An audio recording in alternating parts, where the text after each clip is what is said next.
Welcome to the Narrowing Path, Walking the Spiritual Walk. My name is Steve Van Eiderstein. Thank you all for joining me again today as we go through and we do today's daily reading from James Allen's Daily Meditations.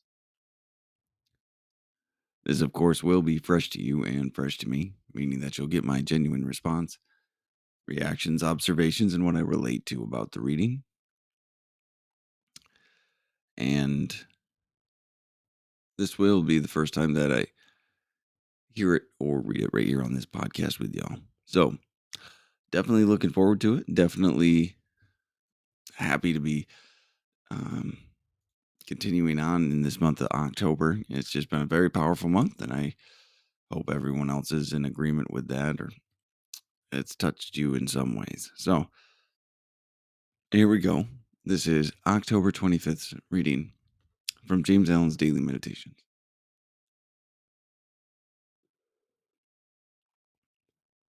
Looking back to happy beginnings and forward to mournful endings, a man's eyes are blinded so that he beholds not his own immortality. It is wisdom to leave that which has not arrived and to attend to that which is, and to attend to it with such consecration of soul and concentration of effort as shall leave no loophole for regret to creep in. A man's spiritual comprehension being clouded by the illusions of self, he says, I was born on such a day so many years ago and shall die in my allotted time. But he was not born, neither will he die. For how can that which is immortal, which eternally is, be subject to birth and death? Let a man throw off his illusions. Then he will see that the birth and death of the body are the mere incidents of a journey and is not the beginning and end. The universe, with all that it contains, is now.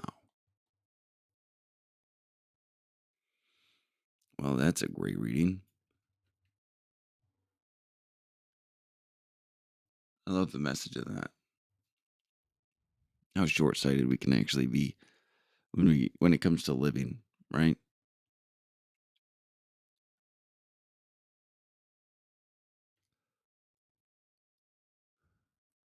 It's a perspective I need to hold on to.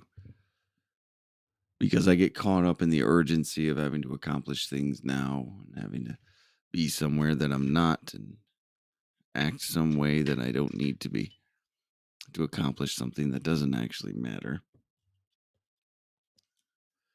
Which can sometimes honestly be a little disheartening because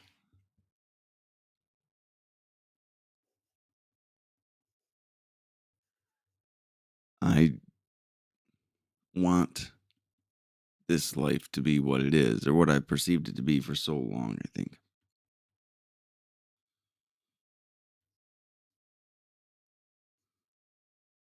So let's go through. Let's do this line by line. Looking back to happy beginnings and forward to mournful endings, a man's eyes are blinded, so that he beholds not his own immortality. When we look at where we started from and where we believe we're going to end, when we talk about the birth and death, when we talk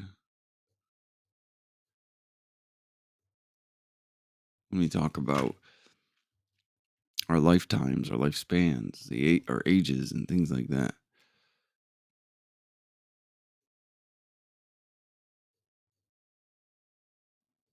we're really talking about one simple phase of who we actually are, aren't we? At the end of the day, aren't we only talking about the birth and death of our own bodies? Because who we are and what we do and the content of our character when you're living this way of life actually comes out to its fullest extent, and it's a character that always has resided in you, regardless of your body and mind. And that's the powerful lesson that I've come to understand as I've walked this journey for a little bit, that I've had more of me inside of me than I've ever known was possible. So I have been blinded. I've been ignorant to the immortality of my own soul, regardless of what I was told or heard or wanted to think I knew at any point in my life. I really was ignorant to it.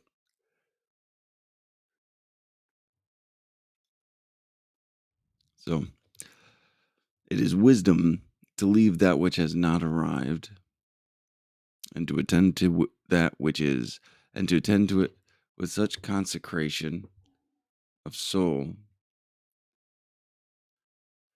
and concentration of effort as shall leave no loophole for regret to keep in.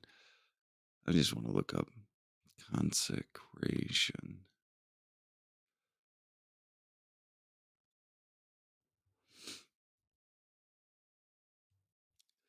Action of making or declaring something, typically a church, sacred. So it is wisdom that which has not arrived, to attend to that which is, and to attend to it. It is wisdom to leave that which has not arrived, and to attend to that which is, and to attend to it with such consecration. So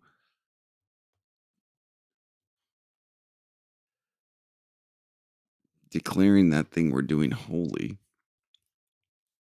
consecration of soul and concentration of effort. So our mind and our soul and our body all get wrapped up into this thing as we do it.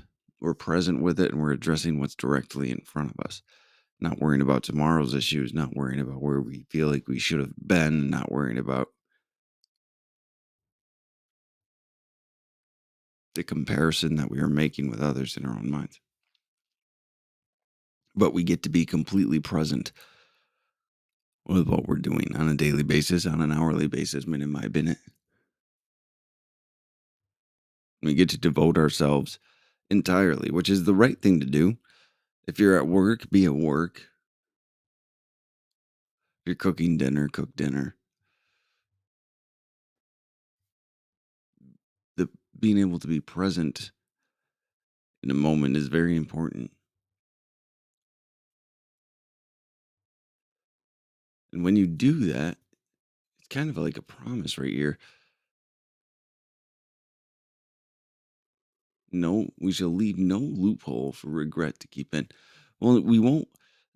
If something should fail or something does not go as planned, and we've only done it partially with only part of our attention and intention, with only part of our effort, we'll always have a regret or a wonder of if we had done it differently, if we had paid more attention to something or been more effective with what we were doing, would it have succeeded? So, this practice of 100% presence in an immediate moment frees us from regret because we know there's literally nothing else we could do. We did absolutely the best we could in the time that we had. So, important stuff there.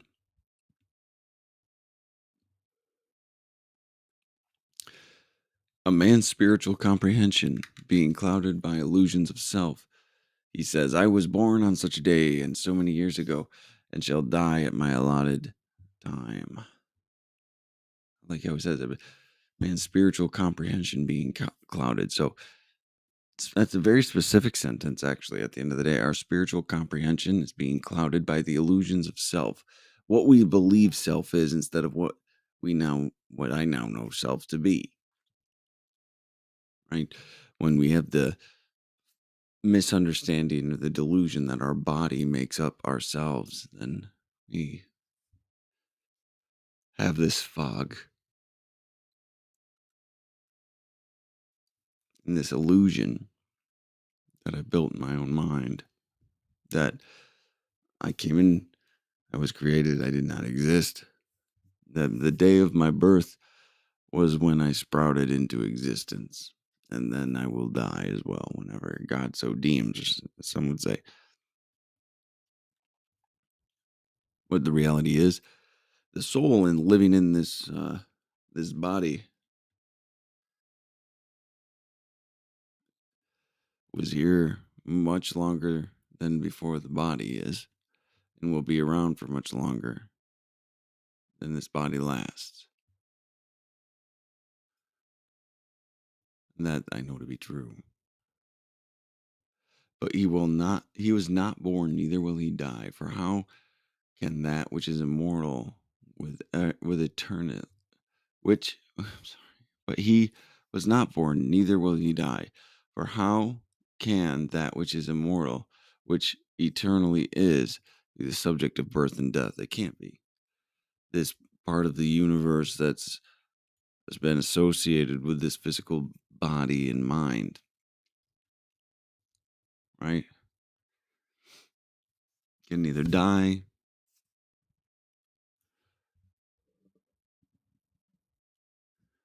or be born. There's just no way. It's just not. It'd be short sighted to say that, like I said earlier. Let a man throw off his illusions, and then he will see that the earth and the death of the body are the mere incidents of a journey, and it's not the beginning. If you look at this physical presence and this reality as a just a pit stop, a section of a story that has a beginning and an end for this spirit, for this soul,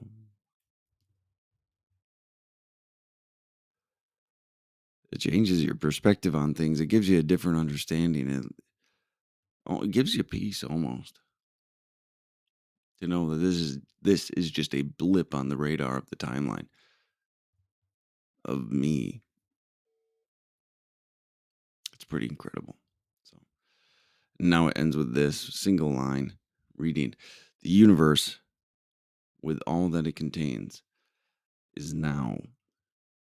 It's a reference to that eternal, that ever expanding, ever growing universe, right?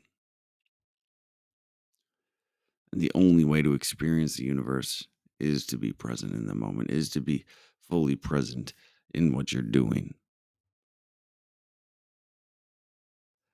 That I do believe as well. So, all right. Well, thank y'all for joining me again tonight. I really do appreciate it. Thank you for bearing with me as I tapped the mic a couple of times too. I apologize for that. So, but another great one for October, and I'm going to be looking forward to tomorrow's. So until next time, thanks.